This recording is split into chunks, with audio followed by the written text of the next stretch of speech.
Bismillahirrahmanirrahim. Assalamualaikum warahmatullahi wabarakatuh.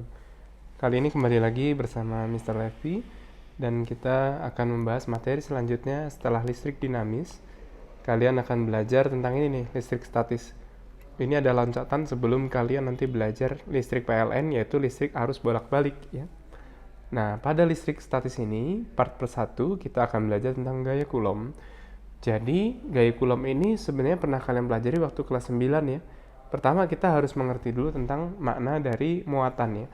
Makna filosofis muatan di sini artinya kita harus memahami prinsip dari model satu atom seperti ini.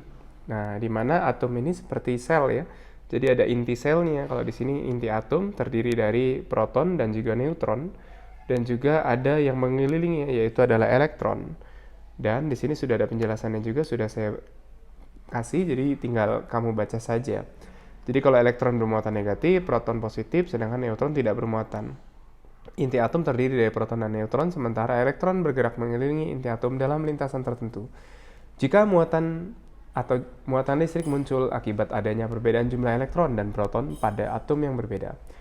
Nah, bisa kita lihat jika proton sama dengan elektron, maka disebut dengan benda netral. Kalau proton lebih banyak daripada elektron, maka dikatakan benda positif. Dan sebaliknya, jika elektron lebih banyak daripada proton, maka dikatakan benda bermuatan negatif. Selanjutnya hukum Coulomb, kalian juga pernah belajar di kelas 9, biasanya gurunya ngajarinnya kakiku retak-retak. Apabila ada dua buah muatan terpisah sejauh R, maka terdapat gaya tarik-menarik dan tolak-menolak antara kedua muatan, di mana dapat dibuat, yaitu seperti ini rumusnya. Nah, kalian bisa lihat di sini bahwa di sini ada benda pertama, benda kedua, ya. Kalau dia berbeda muatan, maka dia akan tarik-menarik. Kalau dia sejenis, maka dia akan tolak-menolak. Artinya, sunatullahnya baik dalam magnet maupun listrik itu tidak ada LGBT ya. Nah, artinya kalau sejenis, dia akan tolak-menolak. Kalau berbeda jenis, dia akan tarik-menarik. Nah, kalian bisa lihat di sini, ini memiliki muatan, ini juga memiliki muatan. Maka ini Q1, ini Q2. Q di sini artinya kuota ya, artinya muatan. Sedangkan K itu adalah konstanta gaya Coulomb yang nilainya 9 kali 10 pangkat 9. Nah, jadi itu, sedangkan R-nya adalah jarak pisah dari inti ke intinya. Nah, kita bisa lihat contoh di sini, ada 3 buah muatan A, B, C, tersusun seperti pada gambar berikut. Nah, ini ada A, B, C. Dia pertanyaannya tentukan besar dan arah gaya Coulomb pada muatan B. Jadi kamu fokus di B-nya ini. Karena B-nya bermuatan negatif, kita lihat di sini A-nya positif. Berarti antara A dan B-nya akan tarik-menarik, maka si B akan tertarik di A. Tapi B juga akan tertarik di C, karena C-nya juga positif. Nah, maka kan ini gayanya berlawanan. Ketika gayanya berlawanan, jika kita mau mencari berapa F yang ada di B ini, maka kita perhitungkan, berarti yang ke kanan dikurang yang ke kiri.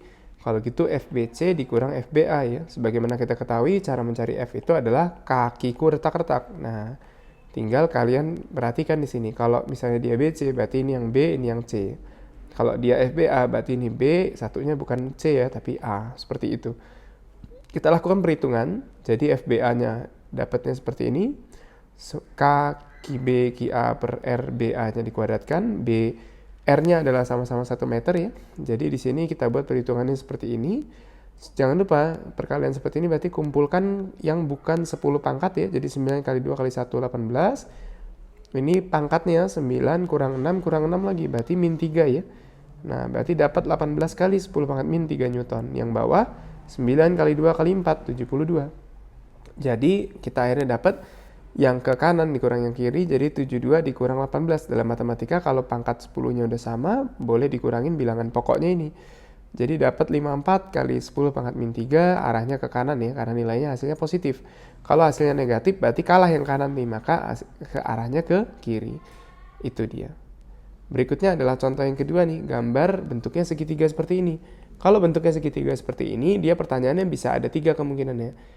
Berapa F di A, atau di B, atau di C ya. Kali ini dia nanya-nanya di siku-siku di A-nya. Nah, karena kita lihat sama-sama ini min, berarti ini ketarik ke sana ya. Ini adalah laki-laki, ini perempuan ya. Berarti ini laki-laki tertarik ke sana, sama wanita satu yang tertarik juga. Maka hasil akhirnya adalah Pitagorasnya anak-anak. Nah, di sini dia.